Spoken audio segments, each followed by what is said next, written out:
Hey gang, Voltie here. Today I'm going to be bringing you an update to my personal watch list after the changes that occurred with foundations. I've talked about this previously, and I believe that in the interest of transparency across the community at large, I think it's a good idea that the cards that don't make it onto the official watch list or don't have changes implemented onto them do become more visible to the community as a whole, in the interest of making sure that people are aware that quite a lot of cards are being considered every time a points change comes around. I figure that giving you all an update on what I'm personally looking at is a good way to start. Now, this does not speak for the committee as a whole. I know that the other 4 members are all looking at their own cards when it comes to timelines and events and how well things are doing. But in terms of what I have an eye on after the most recent changes, this is that list. This will also be updated onto the blog post page on my website, which I'll link down below. So if you want to read everything, as well as a succinct-ish summary of what I think about the format, you can go check that out as well. So for foundations, we had quite a large change in the points list. We've got Psychic Rogue, Flage, Gush, Fable, White Plume, and Tolarian Academy. They've all gone up by 1 point. If you want to see the full stream and the full VOD of Raj and I presenting those changes, there'll be a link to that below as well, so make sure to go check it out. And then we have some watch list changes, which were Crop Rotation, Fourth Eolingus, Lutri, Demonic Council, and we've removed Bolus's Citadel. I'm not going to go into great detail about the Foundation's changes or about the cards that have been added or removed from the watch list with this change, just because I've already talked about that.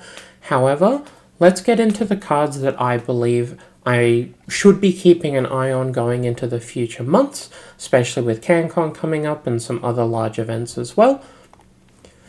Now you can see here this is a very large list, and realistically very few of these changes would be happening at the same time.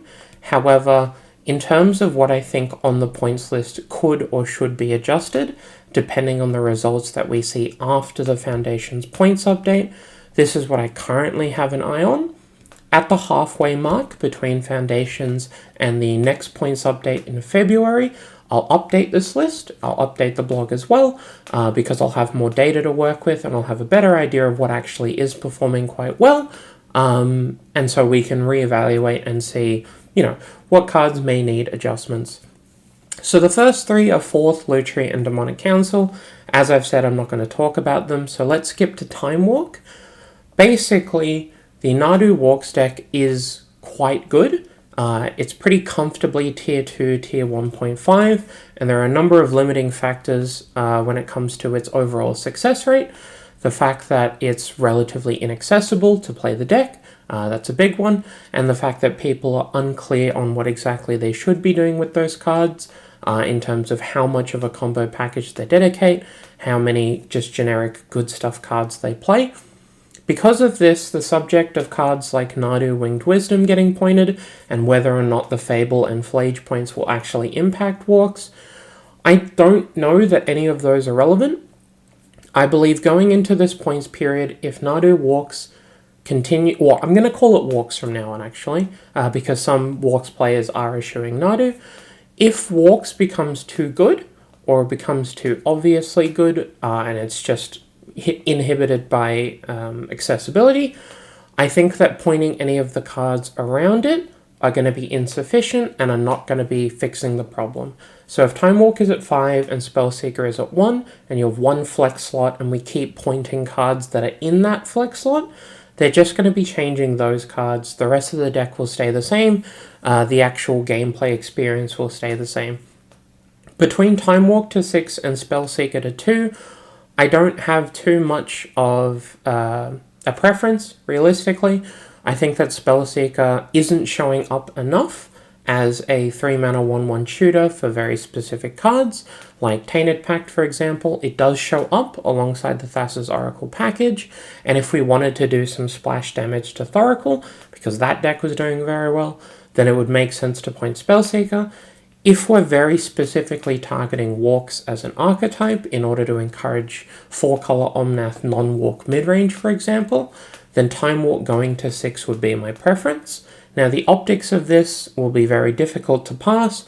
The fact that it's a 7-point Highlander format and a card is at 6 points, that very, very clearly needs to be paired with one of the cards at 1 point. It's not going to look great, but I think that's a bridge that we can cross when necessary.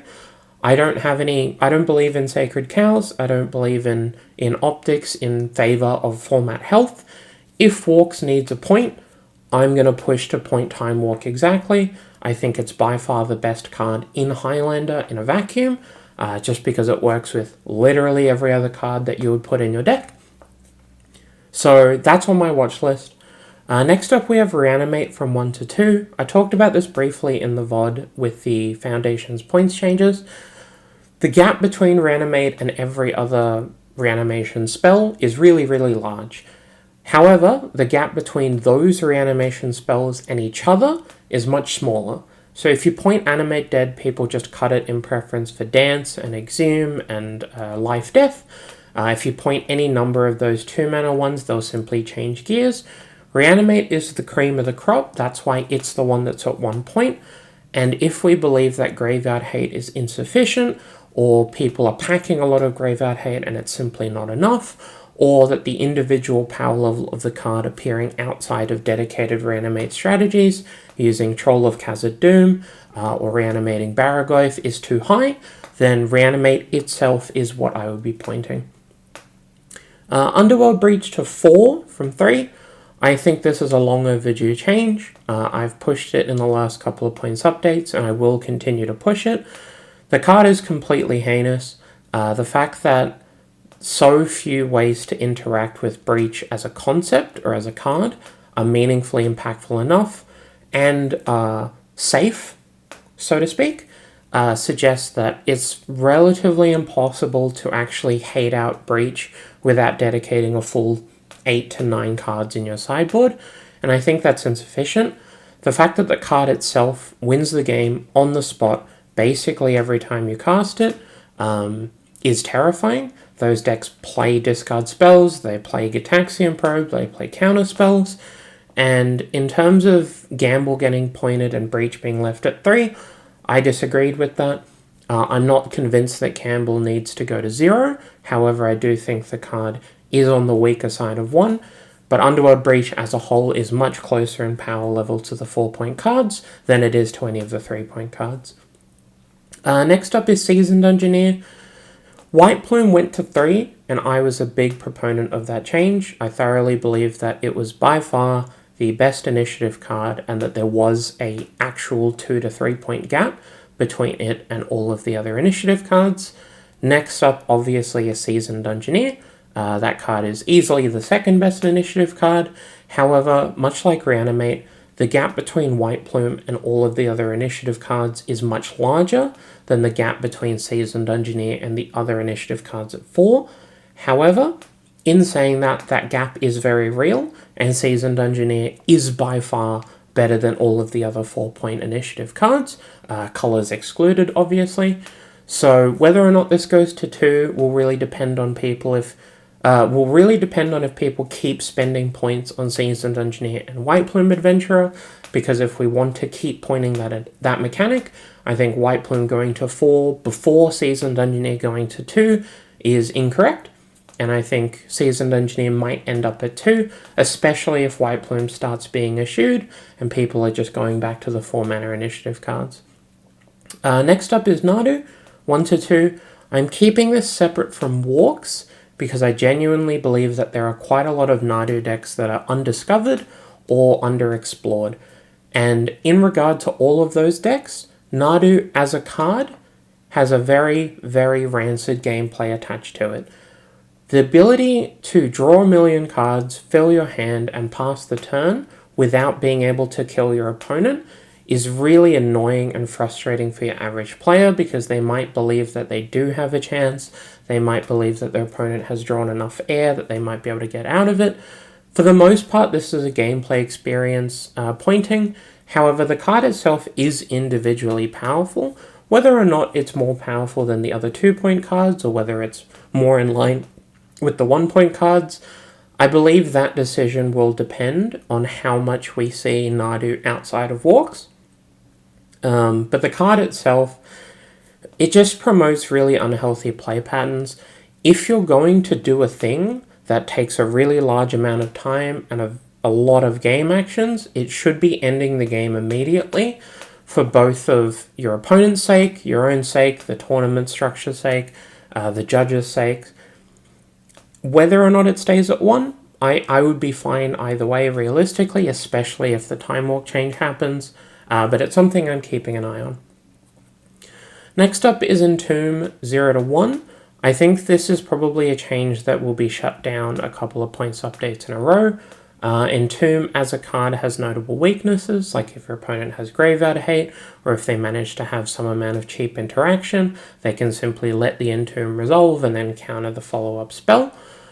I think it can't be understated how powerful Entomb is compared to every other way to get a large creature into your graveyard. On top of this, Entomb works with Underworld Breach as a soft intuition in terms of getting pieces into your graveyard, but the functional property is pointing Reanimator as an archetype is very difficult because all of the reanimation spells at 2 are very similarly power leveled, and all of the threats are also similarly power leveled, especially over the last couple of years. If you point Atraxa or Vargavoth as the best one, they'll simply cut it from their deck. And I think the power of Entomb as itself, it's a demonic tutor, but it also puts the card that you want to be searching your library for where it needs to go into your graveyard. The card is completely absurd, and I think people have forgotten that. I don't think that this change is going to happen unless Reanimate gets kept at 1, and Reanimator decks start overpopulating or oversaturating the combo percentage of the metagame. But in terms of the next best Reanimator-specific card, I think Entomb is a better pointing than something like Bazaar of Baghdad because of that splash damage against Breach. Next up is a bit of a cute one. It's Philia Exuberant Shepherd 0 to 1. The reason that I've got Philia listed here specifically is that it's an umbrella concept for all of the white mid-range cards that have been printed in MH3, as well as some other recent sets. People talk about Ajani, people talk about Ocelot Pride, and I think that Philia has the same issue that Fable of the Mirror Breaker has, which is every single time a new card gets printed that is viable in the format, Philia gets an extra line of text. It's as simple as that. If you have any amount of cards in your deck that have Enter the Battlefield triggers that you can flicker with Philia, Philia gets better. On top of that, the flaw for a card that is so specific, analogous with, say, Ephemerate, where you get extra ETB triggers, Philia is a 2-mana 2/2 with Flash that is unblockable, can get bigger, and will incidentally eat things every now and then. So it'll eat Clue tokens, it'll eat Saga tokens, it'll eat Fable tokens. The card is completely absurd for the absolute 0 cost that it asks of you. All it asks is that you make white mana. You don't have to go to any lengths to make Philia good, and I think Philia is, relatively speaking, probably better than Ajani, and probably better than a lot of the other random mid-range cards that people have been talking about. And last up for my personal watch list for pointings is some kind of fast mana pointing. Tolarian Academy went to 2, and people have been talking about how it should have been City of Traders. I personally don't disagree. I would have preferred pointing both because they appear in some percentage of different decks. City of Traders is not Ancient Tomb. However, it is much better than a lot of lands at what you're trying to do. It is substantially better than Crystal Vein. It's substantially better than any of the bounce lands or the depletion lands. City of Traders gets the job done when you need it to, and it's appearing in a lot of decks. So it's appearing in Eldrazi, usually appears in bots, but not always. A lot of the Mardu mid-range decks and red-white mid-range decks that were 7 points natively were playing City of Traders, because obviously it helps you cast White Plume Adventurer. So City of Traders going to 1 is something that I will be personally completely fine with. I might even push for it, depending on how the stats look. The other option from my seat is Mox Diamond.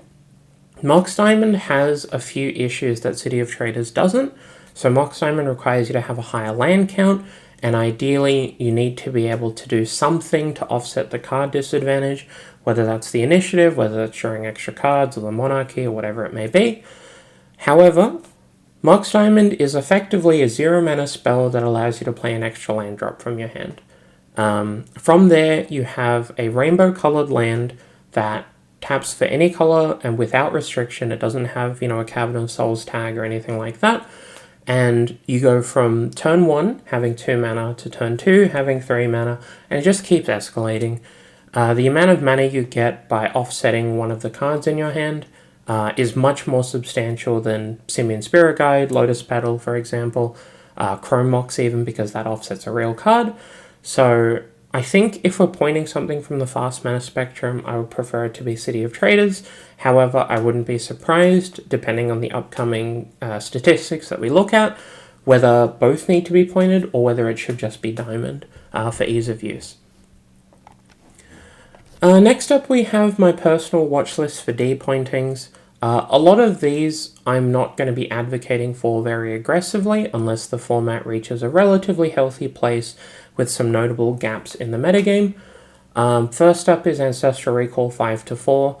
Honestly, I've been pushing this very, very lightly, and the subject is tenuous, I guess, between the committee members. A lot of people view that the change from Recall to 4 won't have any positive impact on the format and will only have negatives. However, some people believe that it's part of our mission statement to make sure that every card is playable on the points list. I'm personally fine with Ancestral Recall being at 4 in terms of power level. In terms of format health, I don't think it's going to do anything dramatically different to what we currently have. People are probably going to be better off spending their points on Gush and Treasure Cruise than on Recall, and maybe there'll be something sweet that shows up, but because the card itself is very limited in its capacity to end games, going infinite with Recall is much harder and less impactful than Time Walk, for example. So I think it can go to 4. It's not a priority. Vamp Tutor from 3-2. This isn't a priority either. Vamp Tutor is arguably the best tutor left on the points list.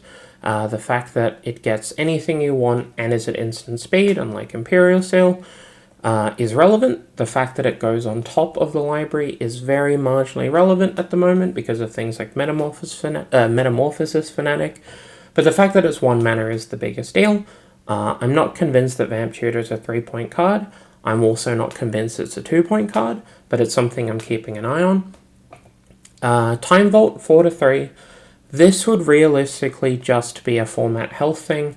I think that Time Vault is relatively, if not completely, unplayable at 4 points. I hope that this wouldn't force people to go out and spend a couple of grand on a Time Vault because it's gone to 3. There are a lot of different ways you can hate on the Vault decks. You can hit their lands, you can hit their artifacts, for example, you can interact on the stack. However, the card is kind of cool. And it's been a while since we've seen it show up, so maybe sometime in the future we can get it to 3. Imp Seal, 2-1. This is a change that I'm far more comfortable with than making Vampiric Tutor to 2. Imp Seal is completely unplayable at 2, and realistically, due to its sorcery speed nature, it's quite likely that it'll be unplayable at 1 as well, if not actively bad. I think that the relic of the points list throughout history of putting quite a lot of pointed cards on the points list based on their ability to tutor your library. In essence, it's good. We do want to promote more wider gameplay experiences, and we don't want every game to look the same. However, due to fire design and the nature of threats that are being printed over the last 5-10 years, we are seeing the same cards. And that's just the nature of consistency being presented across cards.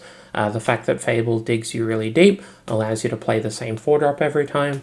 The fact that you can rip through your deck with Barragoyf and Mental Note and Thought Scour and then reanimate the card that you're looking for. I think Imperial Seal is not going to dramatically change the format if it's at 1. It's more just a spare point that we can give. Realistically, I think the card will see minimal play at 1 and will probably be quite bad at 1. So it's one of the things that I would look at some point. Oko, 2-1. This change, I'm really fairly confident would be fine Whether or not it would be good for the format is very different to whether or not it would impact the format. So when I say that, I mean that Oko is not a 2-point card. However, it's a little bit better than a 1-point card if you put a little bit of effort into it. And the less Okos that are running around, the more likely it is that Okos are safe. So if you think about Oko at 2 points, right? We have Unholy Heat, we have Prismatic Ending, we have Leyline Binding, but those are naturally cards that people are playing, and they don't have to play anything that's very specifically good against something like Oko because it's at 2. If it was at 1 and was showing up a lot more as a splash card in Grixis, or in a Bant deck or a Sultai deck, people would be resorting to playing more specific answers for a card like Oko and having access to an extra check, because the card does win the game by itself if left unchecked. The most notable card I can think of that people would actually play in a higher percentage to deal with Oko is Mystical Dispute. The fact that a lot of the blue threats at the moment aren't actually blue, like Baragoi for example, and Dragon's Rage Channeler makes Mystical Dispute less appealing, unless you plan on using it to hit counterspells specifically. But if you're hitting the blue threats, Mystical Dispute isn't great. If people are playing Oko at 1 point, we probably have to start seeing Dispute again, and that level of impact is something that I would be wary of. There are other cards as well that can hit Oko that aren't really being played because they're too narrow, for example. We'll probably see a slight uptick in unconditional removal if a card like Oko is at 1, rather than creature-based removal. Uro, 2 to 1. I'll be honest, I don't think I'd be super keen to have Uro at 1 point. I think people really underestimate how powerful that card is, and I think the more free it is to add into your deck, the more likely it is to swing a larger percentage of your games without having to dedicate active resources to it. Hopefully people play a bit more Uro at 2 now that a lot of the red-white decks have been pointed. We've seen a lot of red pointings, a couple of blue pointings, Psychic Frog has gone up. Uro is a very powerful card. People aren't playing it enough. People aren't aware of its power, to my knowledge. A lot of people believe that Flage is better than Uro. It's not. It's very simple. However, in saying that, it's possible it's meant to be at 1, just because of, the metagame around it and how bad blue-green is, quote-unquote. I certainly wouldn't make Oko and Uro 1 in the same points update, so I'll make that clear. Next up is Gifts Ungiven. This card sucks. People are playing Intuition because it gets the job done at 3 mana. Gifts Ungiven is an extra mana, and no one's playing it in any capacity. It hasn't been showing up. It's not good. The ability to search for 4 cards is unnecessary when searching for 3 cards out of your deck where some of them are going to your graveyard will win the game. So until the Intuition Breach LED Savine's package stops being relevant, Gifts Ungiven is completely unplayable. And so I'd like to put it at 0. I'd like to see some more fair gifts decks. I think realistically we will see some unfair uses of the card just by virtue of what it does. However, I think that putting a 4 mana instant on the stack that can very easily be countered is not a real winning proposition. Next up is Wishclaw Talisman. If Demonic Council goes to 1, it's going to be one of the best 1-point cards in terms of tutoring your library, and Wishclaw Talisman will continue being one of the worst 1-point cards that you can spend a point on to tutor your library. The card sucks. For the most part, it's Grim Tutor, where you can split up the mana that you spend on it. Sometimes it's worse. Very specifically, sometimes it's better. I don't think that there's too much risk in putting Wishclaw to 0, especially as a lot of the combo decks seem to be getting innately pointed over time, which I'm not personally pushing for, but it's something to keep in mind.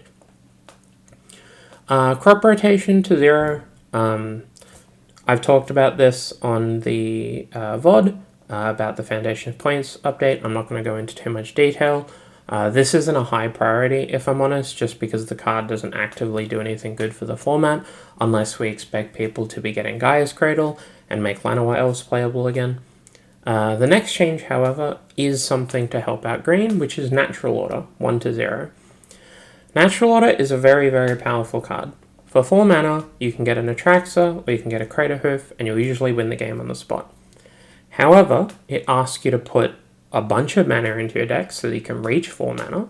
You have to have a green creature in play, which some people forget. It's not just a creature, it needs to be a green creature. And you can only search for green creatures. So you can't get Valgavoth, you can't get Griselbrand. There are a bunch of other weird show and tell Oath of Druids S targets that you just can't get with Natural Order. Getting an Atraxa isn't always going to win the game, mainly because your deck is full of mana docks, and getting a Crater Hoof will usually win the game. However, I think it's fine if people die to Crater Hoof again. Natural Order is very counterable. You can interact with the creatures in a way to slow down its output, and there will be decks that show up that play some amount of Natural Orders and 1 or 2 targets as a free roll if it's at 0. So for example, Omnath Walks could Natural Order their Coiling Oracle and just put an Atraxa in the deck. However, I don't think that's that bad. It's a 4 mana sorcery speed spell that has a sacrifice cost, so if it gets countered, you're down even more cardboard. And you do realistically have to have some way to offset the ability of just drawing a really expensive green creature that doesn't do anything, whether that's by casting it, shuffling it away, putting your graveyard and shuffling that away, for example. I think Eno can probably go to 0. ET to 0, honestly, this is kind of just a free roll, which will happen at some point. I'm not going to push it too hard because it doesn't actively help the format because ET sucks.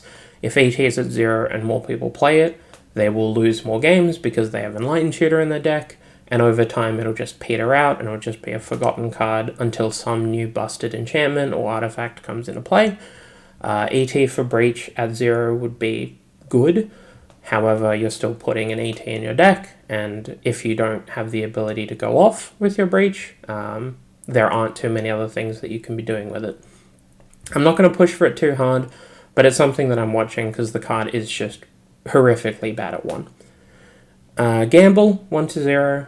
This card is very, very good in very, very specific circumstances. If a 1 mana tutor that is unconditional is too good, because you can guarantee that putting the card into your graveyard does not impact your game plan, whether that's through Savines or Lurrus or searching for a Reanimator card with or searching for a card that has flashback, Gamble will present a very powerful 1-point card. I think if we put Breach to 4, Gamble could go to 0. It could also just stay at 1 because the card is more powerful than people think it is. A lot of people conflate Gamble to 0 and Breach to 4 as one change, but they are separate cards. Gamble can get Life from the Loam, it can get a creature, it gets everything, and it's really, really good. So I'm not convinced on this one, but I'm keeping an eye on it because it's currently seeing very, very little play. Profane Tutor, 1 to 0. This card sucks. It definitely got pointed when Beseech the Mirror and a couple of other big 1-card plays we're seeing play or threatening the format, like Doomsday and Beseech into One Ring. Profane Tutor is very, very bad when it sizes up to everything else that people are doing in the format. You're spending 2 mana for a do-nothing that pays off on turn 4. It can be stopped by Teferi, it can be stopped by Opposition Agent, it can just be countered, you can counter the thing on the way down. Card sucks, so at some point I'll probably have a look at getting it to 0, but it's not a high priority either. That's it for my personal watch list, RE the Foundation's points update. As I said, there'll be a video in the upcoming months after some events have happened and we have a bit more data. If you have any suggestions on what I should be keeping an eye on that isn't listed in these slides, feel free to pop them in the comments below. I'll have a read and make sure that I haven't missed anything. I've been relatively thorough, in my opinion, with the cards that I want to be keeping an eye on. I don't think I've missed anything too big. However, once the data starts coming in from the events post the Foundation's points update, I'll have a lot more to work on. This video was brought to you with the help and support of my lovely patrons and donors who you can see up here on screen. If you'd like to help out the channel, there's going to be links down below to the Patreon and the Ko-Fi and the Linktree. As I said, this is going to be up on my website, so that's voltie.online. You can click the link below, you can check out the blog page, and that's where I'll be updating the personal watch lists as they happen. If you're watching this video on YouTube, please consider subscribing. It doesn't cost you anything, it really helps out the channel. I'm trying to grow it, and we just hit 100 subs, which is really exciting. And hopefully we can keep growing that outreach over time. But otherwise, that's it from me. Voltie out.